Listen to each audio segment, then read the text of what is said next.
Welcome to Sports Geek, the podcast built for sports digital and sports business professionals.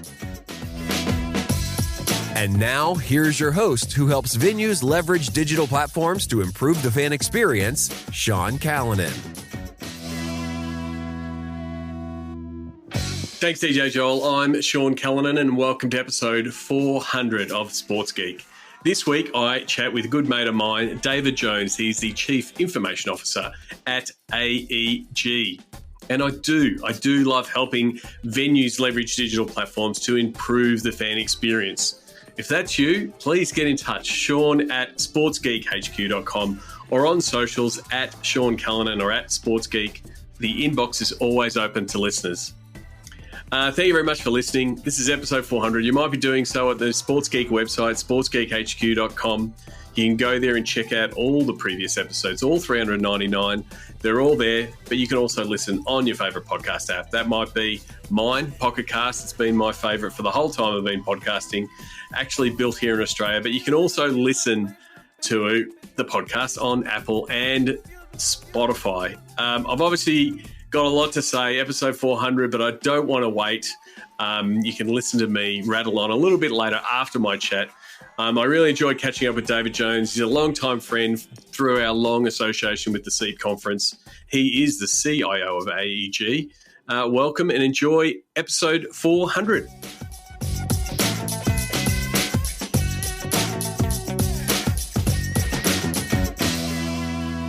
Very happy to welcome a good mate of mine, David Jones. He's the CIO at AEG Global Technology. David, welcome to the podcast. Thanks very much, Sean. Thank you. Nice to be here. Well, it's good to catch up again. We normally do catch up in real life at conferences like SEED, as we did in Las Vegas. I always start the podcast asking people how they got their start in sports. What about yourself? How did you get your start in sports? I think my younger self would have found it quite amusing that I'm even in the sports industry. And to some extent, I'm a bit of a fraud in that regard. So actually, I joined AEG nearly 17 years ago. And of course, AEG is about more than just sports. It's a global company, very active in live entertainment as well as sports, owns venues all over the world, promotes festivals and artists, big artists such as Taylor Swift and Ed Sheeran. So I guess actually in reality, I probably came more from a music background. So before I worked at AEG, I worked at Virgin Radio for 10 years, which was a national commercial music station, pop music station in the UK. And I kind of got my break there because I was involved in student radio when I was at university. So I always think it's funny when you look back on your career and you think, actually, I mean, how did any of that happen? It was all kind of a series of random chances, just random people you met. When I was at university, we decided we wanted to start a student radio station. We had no funding, so we did that thing you do where we sort of wrote letters to everybody famous we could think of, and that included Richard Branson. And Richard Branson's office turned out to be quite organised, and they forwarded our letter to the then chief executive of Virgin Radio, a guy called David Campbell, who 10 years later was also chief executive at the O2 in London, an AEG company. So you can kind of see the Wow. things already falling into place for me. And so basically that's how I met the team at Virgin Radio. They invited me down to their offices in London to kind of meet them. And long story short, the guy who was business development director for their sales team discovered that I knew a bit about databases. And this is in the days, it seems crazy now, this is like the late 90s, when a radio station could operate without having any IT people whatsoever. They had a contractor who came in like a day a week to fix people's laptops, and that was it. They were still using dial-up internet. It's a long, long time ago. And they realized I had some knowledge of databases. They got me in to do like a sort of a short-term contract, building some databases for the sales team. And then the finance director there said to me a few months in, would you like a full-time job? We need someone to look after IT for us. And so at the age of 23, I was head of IT for a national radio station, which was a bit of a random chance. And I had an amazing 10 years there.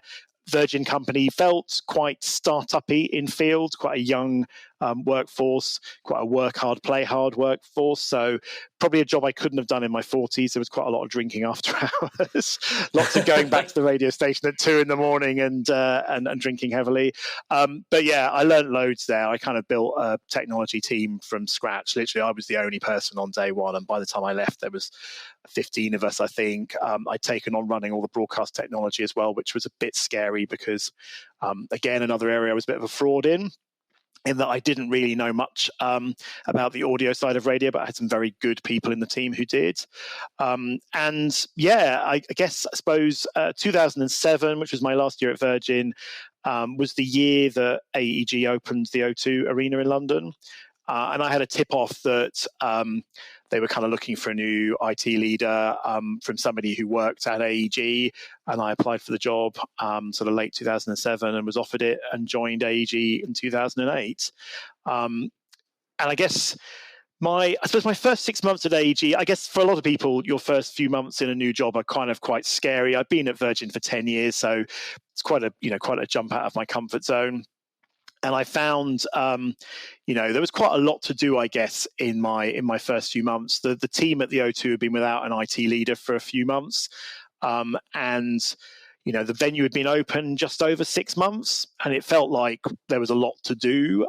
There was a lot that anyone who's been involved in opening a venue knows that nothing is perfect on day one. There's a lot of things that we just have to get the building open. It's kind of it's the sort of mantra. And then you come into a business and find there's actually probably quite a lot of things that don't quite work out the way people envisaged they would 2 years previously when they were planning the building. So there was quite a lot to do. And I brought together, I guess, a few key people at that point who are still working with me, 16, 17 years later, which is amazing, really, that they've put up with me that long. And I was based at the O2 looking after technology at the O2, I guess for the first sort of 3 or 4 years. AEG had also just sort of subsequent to that opened an arena in Berlin, what's now called the Uber Arena. And so the business was growing in Europe, but it was still fairly decentralized. I think even at that time, the sort of London team and the Berlin team were all sort of reporting directly to people in the head office in Los Angeles. You're doing a great job of going through it. But like that early time when you first came to AEG, like that technology piece was still a developing piece because we're talking, 2007, 2008. Technology wasn't woven into stadiums as much as it was, what it is now. And it was really just still, I guess, stadium-based sort of technology plans. But sort of build the stadium first and then figure out, I guess, some of the technology needs after. Is that a fair assumption in that sort of phase of stadiums? Yeah, I think what's really interesting is, and I've used this fact a few times, and it's a bit mind-boggling. The O2 opened the summer of 2007, which was also when the first iPhone was released. And I think that puts it perfectly in context. You realize, I mean, now, no one can do anything without a smartphone in their hand 24/7, but it wasn't that way back in 2007. And so things that today seem, you wouldn't dream of opening a stadium or an arena without, say, great Wi-Fi, great connectivity in the building. No one really thought about that. Wi-Fi was primarily so you could scan tickets at the front door. It wasn't about the guest experience. And I think there's also, I mean, I've been through this a few times in my career. Often people forget how important just the sort of the core infrastructure in a venue is, getting the network right at the beginning. And actually, to be fair to AEG, they did do a good job of that. So there was a good foundation at the O2, good wired network. But yeah, no one was really thinking about how, I guess, technology of that sort would impact the customer experience. No one had thought about the mobile experience in a venue, the second screen experience in a venue. But in other ways, the venue was quite cutting edge. There was a lot of LED in the venue, which again these days doesn't seem unusual, but in 2007 for a non-US venue to have spent as much money as the O2 did on LED screens was quite unusual. It's quite a big deal. So it was cutting edge in some ways, but yeah, as I say, it was very early in the sort of world of people using a mobile device as their sort of second screen at an event. And so you were starting to talk about your early days at AEG, and as those stadiums we're tackling that new technology wave, that how do we service fans with smartphones, and that sort of that 2008 to 2012 range, it was, how do we get Wi-Fi rolled out? How do we get the bandwidth up to cater for people on these new iPhones? Was that sort of range and that sort of year range the big projects that were being tackled to say, we've got this technology and this stadium infrastructure, but how do we now service the fans? Was that sort of that first hurdle? Yes, I think so. And if you think about it, so 2012 was when the Olympics took place in London, and the O2 was an Olympic venue. Gymnastics and basketball took place in the venue, and that was exciting in its own way. And ironically, I think at one point the Olympics had more technology in the building than we did. But they... Again, it was kind of interesting because Wi-Fi wasn't yet quite the thing. There was quite a big focus at that time on mobile connectivity. So all the mobile operators came in and spent a lot of money upgrading the DAS infrastructure in all of the Olympic venues in London. But yeah, Wi-Fi wasn't quite there. And the challenge, I think, for us and for many other venue operators was trying to make a good business case for Wi-Fi. It was incredibly expensive to put Wi-Fi in to an arena or stadium. And people would go, well, we're not going to attract more customers if we've got Wi-Fi. So what is the business case? And I spent quite a lot of time actually at AEG trying to work out why we would spend money on improving, the connectivity in the venue. What would be the drivers for that? And actually, the business case for Wi-Fi in the end turned out to be the additional marketing data it gave you. If you, particularly at the O2, where you get a different group of customers almost at every event. It's not like a sports venue where obviously you've got a lot of repeat visitors, you've got a lot of season ticket holders coming in every time. But the O2 is a music and entertainment venue primarily. It has some sport, but music and entertainment venue most of the time. So the average attendee at the O2 goes once or twice a year. That meant that if we put in Wi-Fi with a registration portal, we would gain information about customers at every single event. People always talk about the sort of ghost customers, who bought the ticket, but you don't know the one or two people that came with the ticket purchaser. And Wi-Fi was a really valuable source of data on that. And we sort of put together I put together a business case. I remember doing it, a nice bit of Excel wizardry, and kind of showing it to my CFO going, look, here's the business case for Wi-Fi. I suspect he didn't believe me. What was really great was we got the approval to put the Wi-Fi in. I think we installed it in sort of 2013, 2014. And what was, I think, really good for me was actually it paid for itself in like a year or two. We could actually go back and look at the customer data we acquired, and we kind of knew how to measure the value of a customer. We knew that for every ticket purchaser, we'd make a certain amount of money, on F&B and merchandise and all those things. And it had paid for itself within a year or two, which then made the job of justifying putting it in elsewhere in our venues easier.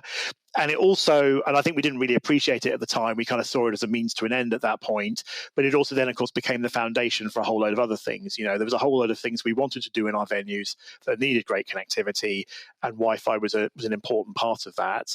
And so therefore you had mobile apps and mobile F&B ordering and people being able to have their ticket in their mobile phone and so on. All those things flowed from the fact we'd made a business case for Wi-Fi in the first place. And then from a technology and a data infrastructure point of view, you had to start to look at what does your system look like to capture all that data, store all that data securely, and then also analyze that data, because I'm assuming before you had Wi-Fi and you had that fire hose of data coming into your system, you're like, what does that CRM, what does that fan data system look like? Was that a sort of a big project sort of byproduct of that influx of data? Yeah, it's interesting because it all happened around the same time. When I joined, we had one person in the team looking after our sort of UK, as it was, customer database. It was running on a platform called Teradata, which was it was an on-prem Teradata server. Again, that dates everything, doesn't it? It was before people were putting data in the cloud.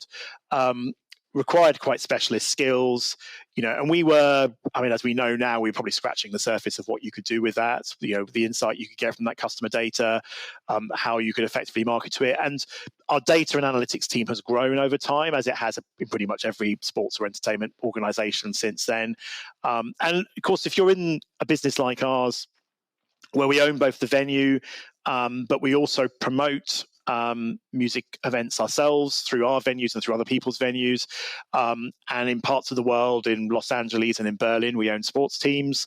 So, you have a whole range of data. You've got data about people who come to the venues, data about people who are supporters of the teams, people who are fans of particular artists.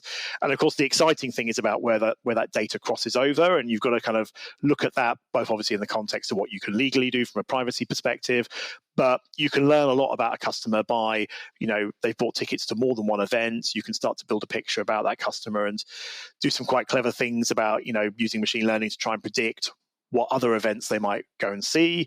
And I think one of the big learnings for me over the last, 10 years or so has been how important the technology team is, not just in terms of operational stuff, so keeping the building open and supporting the sort of day-to-day operations of a venue and a business, but also how important we are in actually helping the business generate more revenue. And the use of our customer data is probably the most obvious example of that.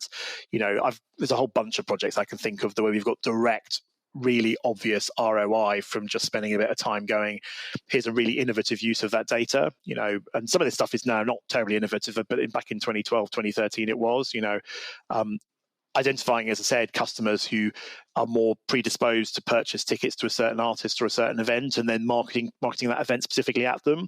Everyone does that now, but it generated six-figure sums for us, when we first started doing it 10 years ago or whatever it was. So yeah, it's those two things went hand in hand, if you like, the sort of technology in the venue and building a great customer database.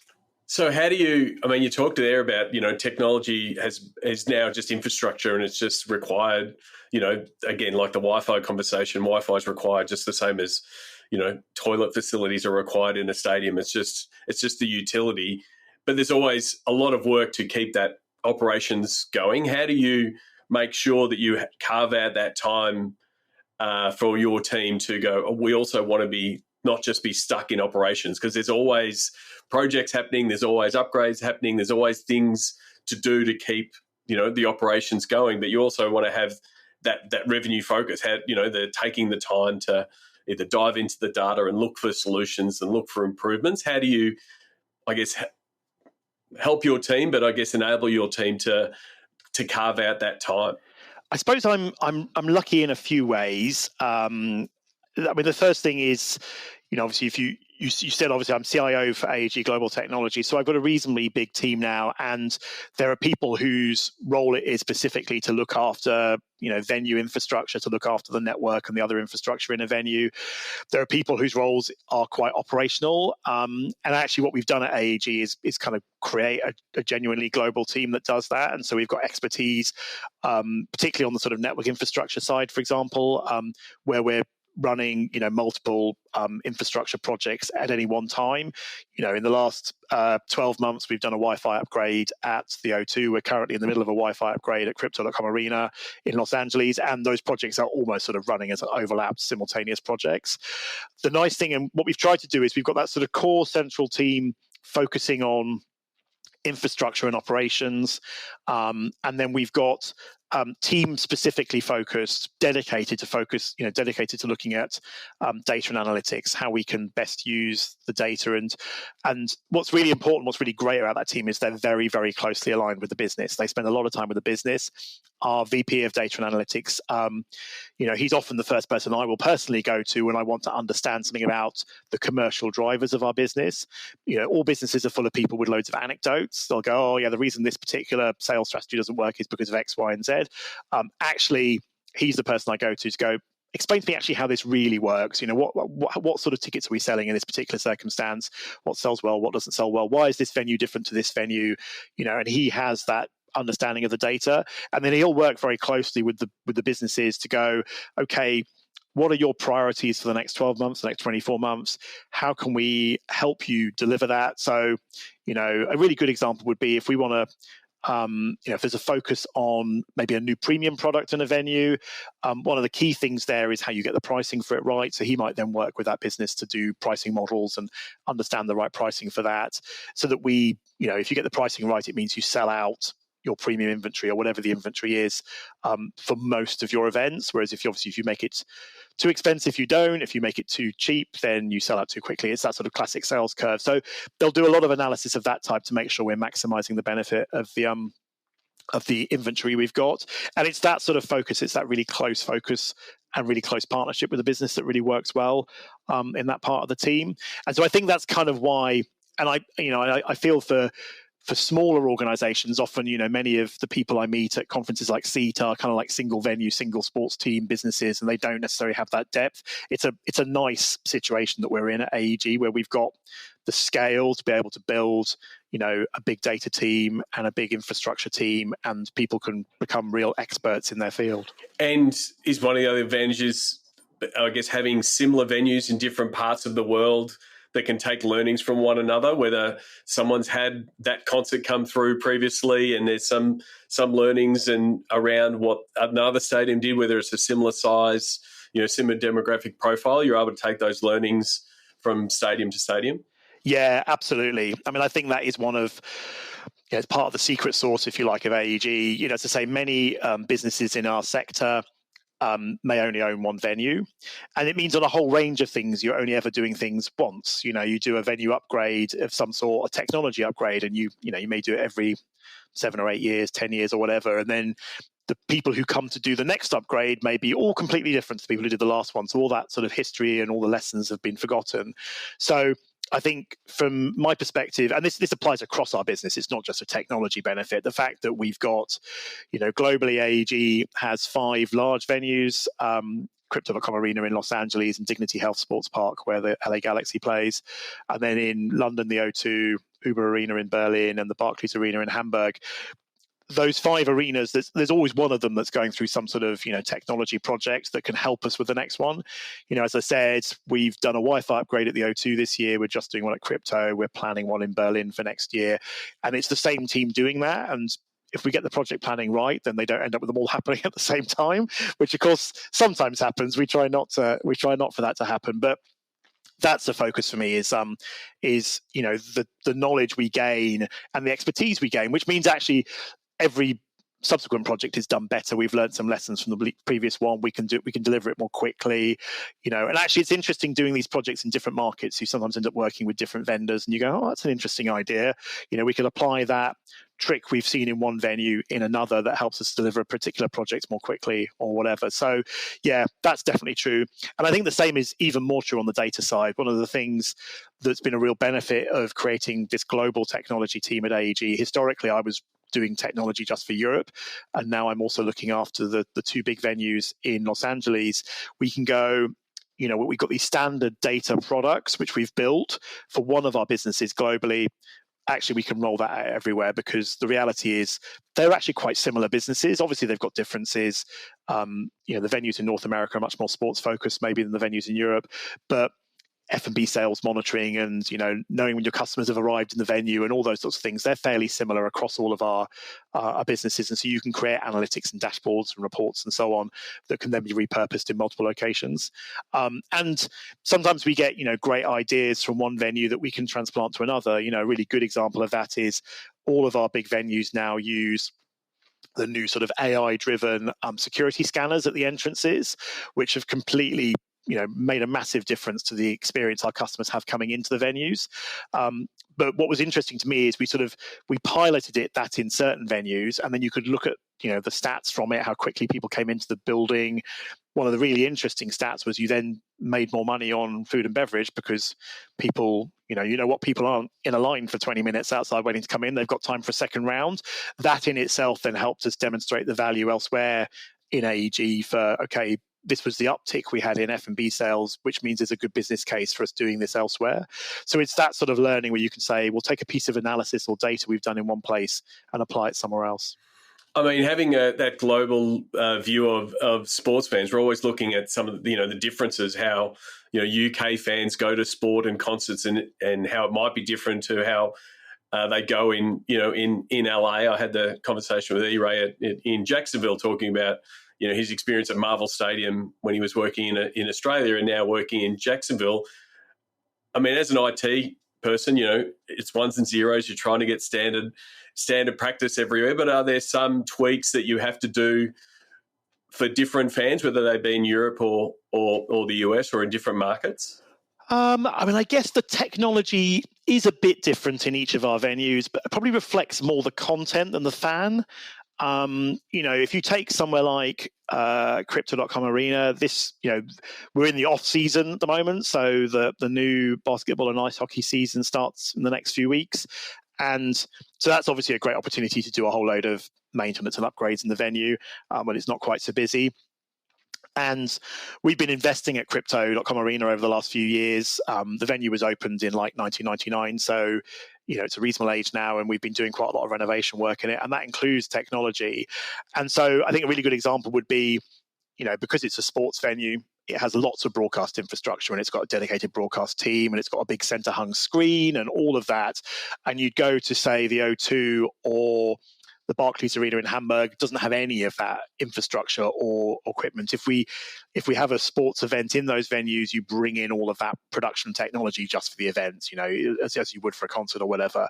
So I think the technology does reflect the type of content quite a lot, but there's a lot that is the same. There's a lot that we do similarly. And actually, one of the things we're trying to do is standardize as much as we can.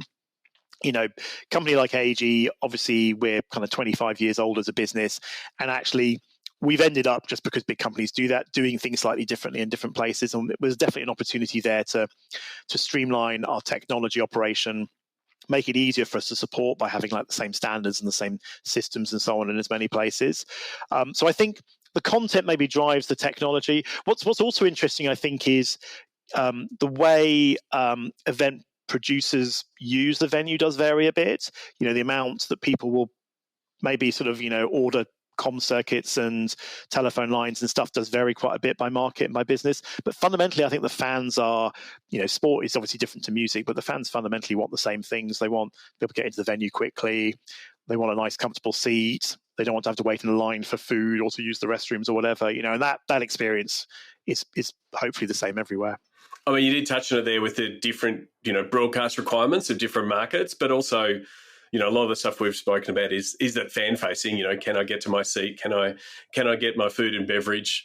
But the other piece that has evolved in the stadiums is, what music artists want in venue. Like, what does what tech and how they want to use LEDs, what screens they want to be able to use, and also all the technology that they now require. And the same for professional teams, whether it's specific cameras following the game or what the coaching team needs in the locker room. Has that sort of been another thing that's been upgraded, year on year for the last 10, 15 years? Yeah, a lot of it comes back to the sort of the underlying network. And I think it's giving yourself the capabilities to kind of do whatever you need to do for any particular event in the venue. There's always something new coming along. What I think was really interesting to me is we have intentionally made, big investments in the core network in the buildings and also in connectivity into the buildings. So we have like multiple 10 gig internet circuits into our venues. We had that way before, I guess it was fashionable to do so. And it's amazing the number of times that sort of gets you out of a hole. You have an event that comes in and actually has much bigger requirements than you might have expected it to have. I mean, when we first started hosting e-gaming events in our venues, that was, I think, a bit of an eye-opener. Those guys have huge bandwidth requirements, and having had that infrastructure in place in the venues meant we could meet their requirements. And frankly, we could make money out of doing so, whereas often I think venues found themselves bringing in temporary infrastructure and actually it was costing them money rather than being a revenue source. I think when you look at sort of entertainment coming into the venues, so music, artists and so on, a lot of what they do, they bring in themselves, touring production that's taking a show around North America or around Europe or whatever, and huge amounts of trucks all filled with LED. I mean, as consumers of that content, we can see how much that has changed. And one of the things actually we're quite proud of, we recently renewed the LED ribbon screen that's at the O2 that sort of runs around the inside of the bowl, just below the sort of tier of suites. And that had historically been a Daktronics screen and was relatively standalone. And we put in a new LED screen that uses the same sort of software that productions often use, which means we can offer it to productions. I mean, not all of them use it because obviously you need to create dedicated content for it, but we've had productions come in who have effectively synced it up with their sort of staging production system, and they can do quite cool things in the Arena Bowl. And it often gets used for things like award ceremonies and stuff where people are creating dedicated content. So that's been quite cool, seeing that sort of, if you like, that meshing between permanent infrastructure in the arena with the stuff that's brought in specifically for an event. one of the things that's under your remit is innovation. Innovation is something that's easy to talk about but harder to execute. What does innovation mean to you, and how do you drive innovation at AEG? Yeah, no, it's funny because you're completely right. Innovation means loads of things to different people. And sometimes, someone in the business will come to you and say, we should be more innovative. And almost the first thing I kind of then do is probably slightly annoyingly go, what do you mean by that? What exactly do you mean by that? And the reality is that there's only so much innovation in our market. If you go from one venue to another, we're all effectively seeing ideas in one person's venue and going, oh, that's quite a cool idea. Well, let's translate that here. So I think for me, the innovation in a certain way is about how you organize your technology projects and your investments and how you prioritize them. And how you take good ideas that other people have had and say, how do we apply those to our venue? But sometimes innovation for innovation's sake doesn't really help you. I mean, there's a risk. Sometimes people say, let's have this cool new thing without necessarily thinking about what's the return on investment, what's the business case for it. And I think a lot of the great innovation in our venues is often quite low-level operational stuff. How do you make the venue just tick over more efficiently? How do we, run it with, fewer people, for example? Or how do we, as I said before, get people into the venue more quickly? A lot of that stuff doesn't necessarily need technology. And so I think it's been, and also actually often you find yourself in an IT role having to remind people that technology doesn't solve a process problem. So an innovation is similar, actually. Innovation isn't necessarily just saying, we'll buy a great piece of technology and it'll solve this problem for us.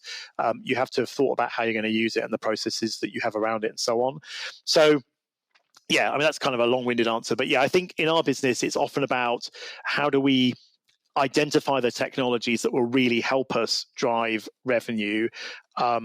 And so sometimes that's using existing technology in an innovative way, but often it's about using the data that technology creates in an innovative way. We do a lot of work around measuring the length of queues, the length of lines in our venues, and also with our festivals, we'll do analysis of things like, how long are the queues in front of the bars at a festival site, and we'll use that information to help us plan the festival site better, because you always get these issues where all of your customers go to one bar and there's a bar like literally 100 meters away that's much less busy.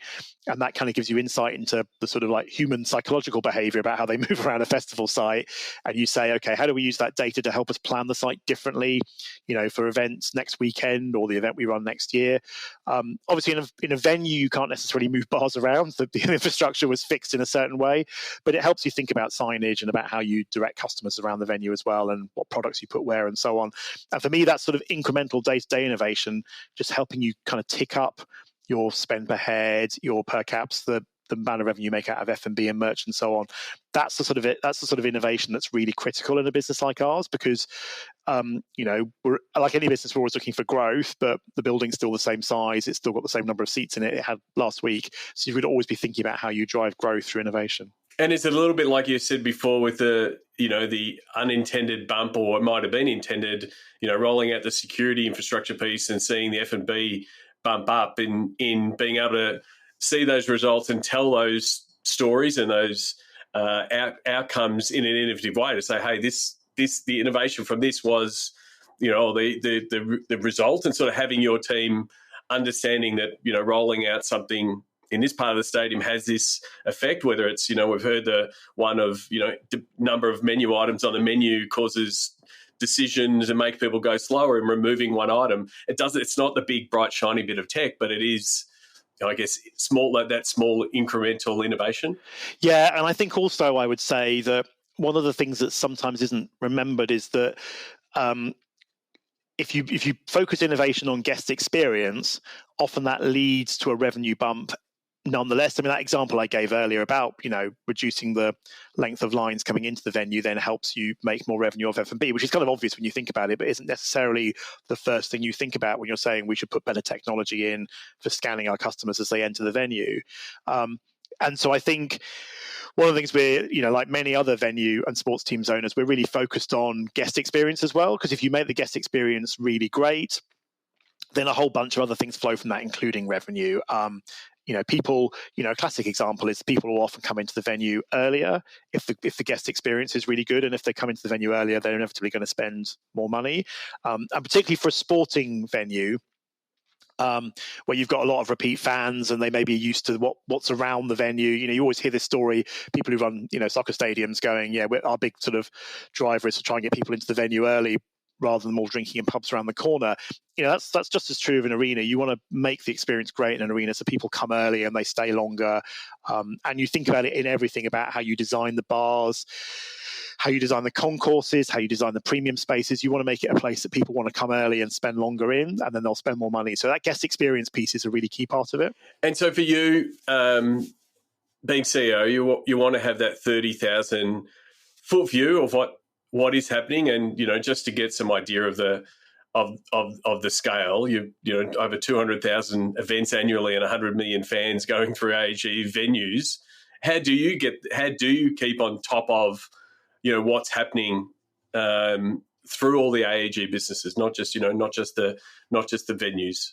I guess the important thing is to spend as much time as you can with the people who are running those businesses, and being really thoughtful and methodical about that, and actually setting aside time to do that.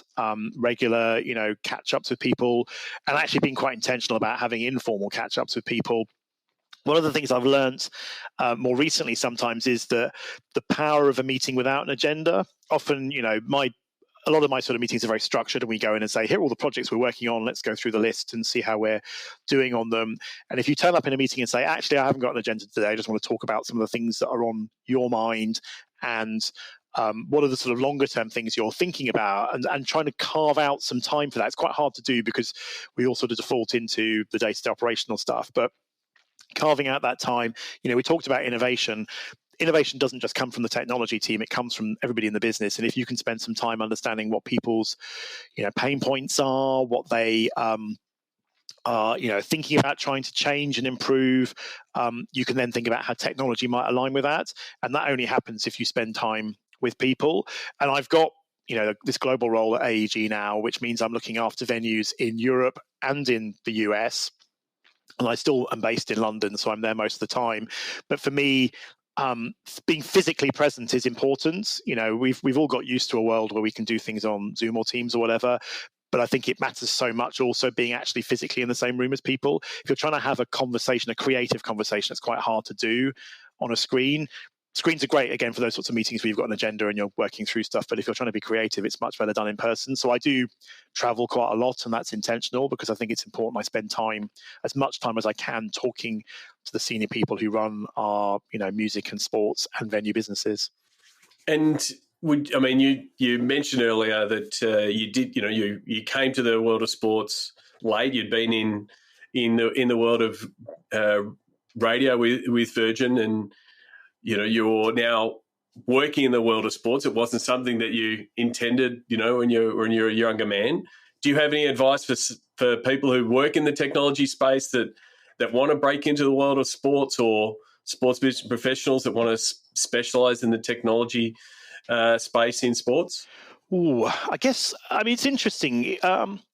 People always think it's a hard industry to break into. As an exec, hiring people, sometimes the opposite feels true. It's like, you're trying to find great talent, and you're out interviewing, and sometimes it can take quite a long time to find the right people. I think if you're really talented and dedicated and committed and enthusiastic about what you do, and you could interview well, I guess, then actually, it's not as hard as you might think to get into sports and entertainment. And I think, the other thing that I think is also common in a lot of people I've seen be really successful in my industry is they all started at the bottom and they worked their way up. And I think, one, that gives you credibility with your colleagues in the venue if you kind of understand how the venue works right at the operational level. If you've been involved in supporting an event on an event night or whatever, I think that really helps you. And it also gives you an understanding of actually how the business works and ticks over. So, you won't necessarily always go in at a senior position or straight in at the top. But if you've worked I see a lot of my colleagues who are really successful in this industry, they have worked their way up from the bottom, and even outside of technology, they started off in a relatively junior role and have just demonstrated that talent and commitment and professionalism. And I think it's also an industry where you can't be afraid of working hard. It's often the hours aren't amazingly social. There's a lot of evening work, a lot of weekend work, and you've got to be prepared for that. And I see quite a few people come into the industry and they're almost surprised by that. So I think if you're committed and dedicated and you come into it with your eyes open, I think you can go far quite quickly. I mean, there's lots of similarities in the IT, now that sport requires IT infrastructure and a lot of the standard base IT that is required from a big corporate. But I think that, that stadium and event day, that manic time that, when a big concert comes to town and, it's 4:00 on a Friday afternoon and you need to make sure that network's working because a big concert's happening in 3 hours and something's not working. That fire attitude and being able to understand that pressure, which, and that adrenaline that you can get working in that environment. But that's the bit that's very much unique. I mean, rolling out Teams or an Office implementation is pretty similar, but it's that stadium piece and I guess that interaction with the sports fan that does make the sports technology space a little bit different. Yeah, I agree. I mean, it's show business, basically. The show must go on. And do you know what's interesting, actually? There's a few of my team who kind of have come from a broadcast background as well. Obviously, I came from Virgin Radio. I brought a few people with me along the way over the years. And actually, broadcast does have a lot in common because, if you've gone off air, you can't mess about. You have to get back on air. You've got to focus on that. And in the same way, if there's some problem with technology and it's, 5:45 when the venue doors are opening at 6, you've got to get that problem fixed as well. So having that sort of sense of urgency and also not crumbling under that pressure. Not all people can kind of work in that environment. Some people feel unnecessarily stressful. You're going to be able to thrive in that sort of environment, being able to get things fixed quickly. And also, I guess, being good at troubleshooting things in a methodical way quickly. That's not a skill that everyone has. And it's really essential if you're working in technology in a sports or entertainment business. Most definitely, yeah. You're always looking for someone that can solve the problem, not handball the problem to someone else. It's definitely a case very much in sport. There's always new technology on the horizon. At the moment, we're going through this wave of AI. Is there any particular technology that's right in your windshield right now that you're looking to tackle, or that is something that you want to do things with over the next couple of years? Yeah, I think actually the opportunities that AI presents, I mean, without kind of, it feels like everyone is on that AI bandwagon, but there's a reason for it. And I think for me, there's kind of 2 or 3 aspects to it from my role. One of those is around governance and guardrails. And everyone's it's interesting. That's been almost the initial focus on AI. We have to tell people they can't use it. We have to make sure they're definitely not using it and they're not doing bad things with it. And it's interesting. A lot of the focus has been on sort of data leakage. People entering stuff into ChatGPT and then it potentially being presented back to other people. But actually, for me, there's also a piece around ethics, which maybe we haven't, thought about enough yet. There are all sorts of things we can do with AI, but one of the questions you have to ask, particularly as a big company, is should we be doing them? Do these things have unintended consequences on the human beings that they're impacting? So I think that's important. But that aside, I think there are some incredible opportunities for us with AI. I think particularly around our data and using AI to help us understand more about our customers and be more efficient in our marketing and to create a better experience for our customers. I think there's some really interesting things we can do for that. And I think also AI can help us surface data to people in our business more effectively. At the moment, the sort of classic is, well, I need to know, what do we sell? How much beer did we sell last night? Oh, well, okay. Somebody in the data team will go and run a report and, provide you with a spreadsheet with that information. Ideally, you just want to be able to answer that question by asking the computer how much beer did we sell last night, and it comes back and tells you that. And all of that is possible now using AI. So it kind of means you get much greater value out of the data you have, both because you can use it better for marketing, but you can get at the analytics much more quickly as well. So I think that's going to be really interesting. And I think there's probably a whole bunch of AI use cases we just have no idea are coming. I think even at the moment, you see, I think if I were in Hollywood, I would be pretty frightened because, AI is coming after those jobs pretty quickly. So I suppose the reassuring thing for me is I'm in a physical entertainment business. People want to go and watch a sports match and they want to come and watch Taylor Swift live in a stadium tour. So that feels less disruptable by AI, but you should never sort of be complacent about these things. Who knows what amazing innovative uses of AI are around the corner. You sort of spoke about that initial case of, hey, don't use it, we need to find it. So how do you phase approach or start to step into that space? Is it little test pilot projects in different places and reporting back? Like, is there a process that you run through when you're saying, here's some new tech. How do we want to use it? How do you sort of get that to a point where it's like, yeah, we want to roll that out everywhere?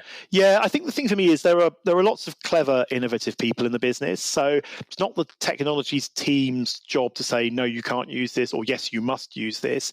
I mean, AI tools are also not necessarily that cheap. One of the things we've looked at is, who gets a Copilot license, for example. We're a Microsoft 365 business, and Copilot's $30 a person a month. So if we bought it for every single employee we have, that's quite a big number.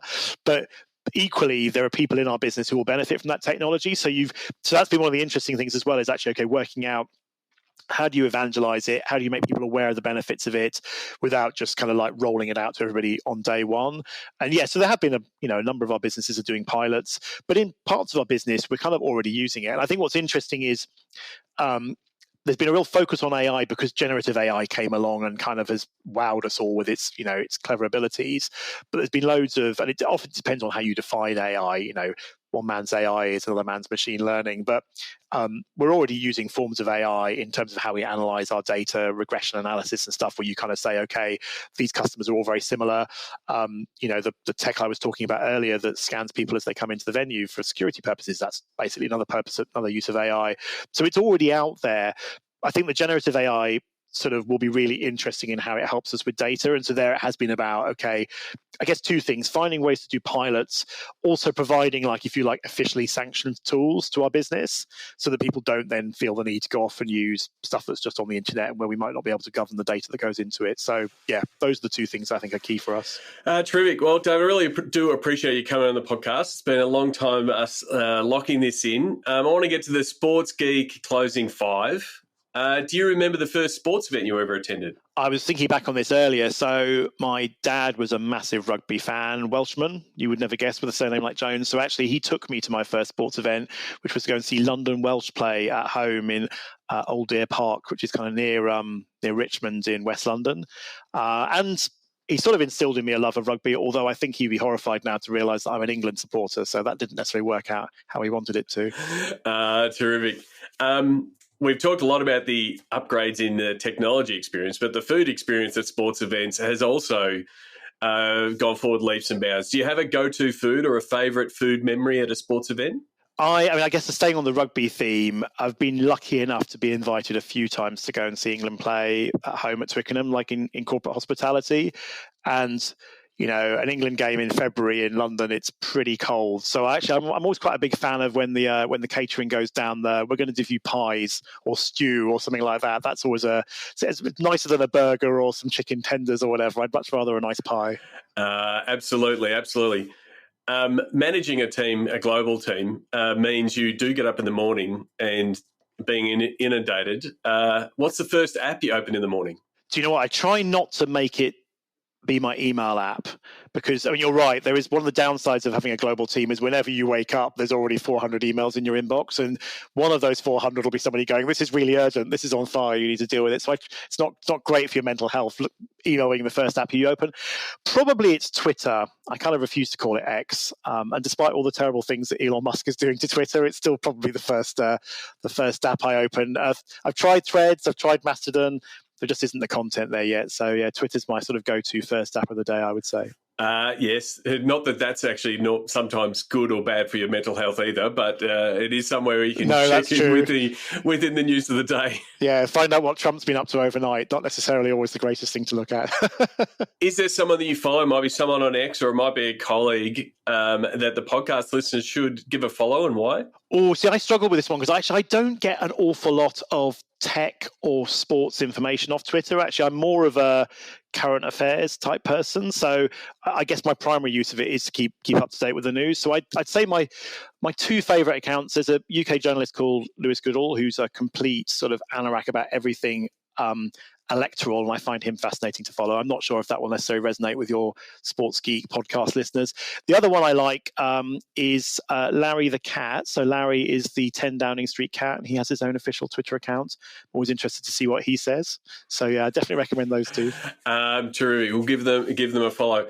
lastly, and I always let people answer this from a personal point of view, and I don't know if there is one for AEG business, but what social media platform is your MVP? Yeah, I was thinking about this. It's funny, despite its sort of like the negative associations with it just being full of boomers these days, I think probably out of all the social media platforms, Facebook is probably still the one that's the most valuable to us as a business in terms of its ability to sell tickets to things. So yeah, it's interesting. Twitter and Instagram may be cooler, maybe more relevant, maybe younger or whatever, but I think Facebook still has that volume, which is probably why it's such a successful business still. It still has that volume, and it still has it has the most compelling and advertising product in the ability to hit your customer between the eyes with the offer straight away. Yes, some of those ads might end up on Instagram, but that's where it's well and truly ahead of X, its advertising product. I'll just say it's trash, and TikTok is one that is growing, but the fact that it's where Meta makes its money, and if you want to get cheats in the seats, that's the platform you need to leverage. Yeah, and I think especially, I see it, obviously this is a sports-focused podcast, but I see it in our promoting business, our music promoting business, they're really heavy users of Facebook for exactly that reason. Yeah, exactly. Well, David, thank you very much for coming on the podcast. Hopefully we'll both be in the same part of the world sometime future, whether I'm in London or we cross paths in the US. If someone's listening to this podcast and want to reach out, what is the best way for them to connect with you? Or you can find me on Twitter, or X as it's now known, and I am very proud to say that I have the handle David Jones because I was very early on the platform, so I'm such an early adopter. But yes, you can find me on X at David Jones. Terrific. I'm also one of those people who grab their full name on X. We're some of the early adopters. Now, admittedly, David, there would have been more competition for David Jones than there would have been Sean Callanan. So, congratulations. Yeah, a friend of mine introduced me to Twitter, and so I'm ever so grateful for that because I wouldn't have got that name otherwise. Not a problem, David. Thank you very much for coming to the podcast, and we'll catch up soon. Nice to speak to you, Sean. Looking to help your digital or sponsorship team? Book in for a Pick My Brain session with Sean Callanan to help your team level up. Book now at sportsgeekhq.com/pickmybrain. Thanks again to David Jones. You can connect with him on LinkedIn. I will put a link to his handle in the show notes and in my LinkedIn post. You can also follow him on Twitter. He has his name, like myself, at David Jones. Please let him know that you listened to the episode, not just because it was episode 400, but it was an absolute cracking chat. Really enjoy catching up with David. You can find all those links for David and from the episode in sportsgeekhq.com/400. Episode 400. I do have a few thank yous to hand out for this milestone. I did publish the first ever episode of the podcast on May 9, 2013. 11 years later, we get to episode 400. So very much a big thank you to my production team, James, who's edited, I think, the last 300 episodes. I think I edited the first 100. Jess, who's my podcast producer. Thank you for the edits. Thank you for the podcast booking. Thank you for the podcast guest wrangling. Thank you for the podcast host wrangling in getting everything done. To my partner in business and life, Fawn, thank you very much. This podcast wouldn't happen. I wouldn't be able to do everything that I do with Sports Geek without your support. To my guests, over 350 guests from around the world, thank you very much for giving up your time, giving up your expertise, sharing your knowledge, helping us solve problems that we're all facing. I know I follow my own mantra with my guests of steal with pride, as I have implemented your strategy through our clients with great success. So I really do appreciate you spending the time and sharing your knowledge. To those people who offered assistant advice over the years, whether it be for the podcasts and my business overall, Richard Clark, I really do appreciate your early podcast feedback. Shane Harmon for being a constant sounding board for me. I'm really looking forward to you being in the same suburb soon. Christine Moffat for welcoming me into the Seat community, and Josh Barney for doing the same in the reboot. I owe a lot of my success to the community and the people that I've met at Seat. I know I could name more, but I also want to make sure that this is pretty short and sharp. If I have not mentioned you and you are offended, please send me a message in DMs, and I will make sure I get you a coffee or beer next time I see you. But lastly, and it really shouldn't be lastly, it should be first, it's the listener. I really do appreciate you tuning in, downloading, forwarding it on. I really love it when I get feedback from people that say the podcast helped them, whether it be solve a particular problem in the industry, get into the industry, connect with someone to help solve that problem. It means the world to me that what I'm producing is of value to you. When I get that type of feedback, I know we must be doing something right. If you've been listening for a while and we've never met or you've never reached out, now is the exact time to do so. I'd love to hear from you. I'd love to hear what you like about the podcast. I'm also happy to hear what you don't like about the podcast and what you'd like more of. So yeah, again, everyone who's listened, whether you've listened to one episode, whether you've listened to 400, I really do appreciate it. Where to from here? 400 episodes. Well, I don't plan on stopping anytime soon. I really love catching up with people like David every week, finding out what they're doing, finding out what solutions are happening across the world. So I'm not stopping that. I am exploring some new content and podcast formats and different ways to deliver value to you from an audience point of view. And not to mention, we're going to continue on doing the consulting work, which, pays the bills. And the good thing is many customers that we've worked with at Sports Geek over the years have actually started by listening to the podcast. So if that's you, if you feel like you need help, whether it be in your digital work, some strategy work, understanding the digital commercial piece, running ticketing campaigns, they're all things that we do when I'm not podcasting. But one of the things that I am working on and sort of what's new and what is going to happen from here, I wanted to use this podcast to announce that I've cloned myself. I've really dived in headfirst into the world of AI and automation to understand how sports can use it overall, but how we as a business can use it and how it can improve our processes. So we've started that by doing the curated sports business site, Sports Geek Reads, that pulls in a bunch of links and grades them and helps me be a bit more across everything that is available. You can go and check that out at reads.sportsgeekhq.com. But the next thing is, the cloning bit is we're now going to have a daily podcast, a daily sports business news podcast that's going to be scripted and recorded using AI. So it'll be a cloned voice of me that's it'll be scripted by AI and delivered. I'm trying to get this to a point where it is zero to no touch using AI and automation. So the Sports Geek Rapid Rundown will appear in this feed a couple of times a week, but it will have its own separate feed for 5 days a week. It's really an experiment to push the boundaries of what you can do with AI and automation. And again, what I think I've done really well over the past 15 years with Sports Geek is do more with less. And I think these tools allow you to do that. So really, I think the best way to learn is to do in that sense. So we're really going to push the boundaries to see what we can do. If that's something that you're interested in and you'd like to learn about how you can use AI and automation, please get in touch. You can book a call by going to sportsgeekhq.com/AI. But that's it. That's it for the 400th episode. So for the 400th time, I'm Sean Callanan, and you've been listening to Sports Geek. Do you get Sports Geek news? Sean Callanan analyzes the latest sports business articles for you weekly. Sign up at sportsgeekhq.com. Want to help drive more revenue from your digital efforts? Book a time for a call. Go to sportsgeekhq.com/phone call.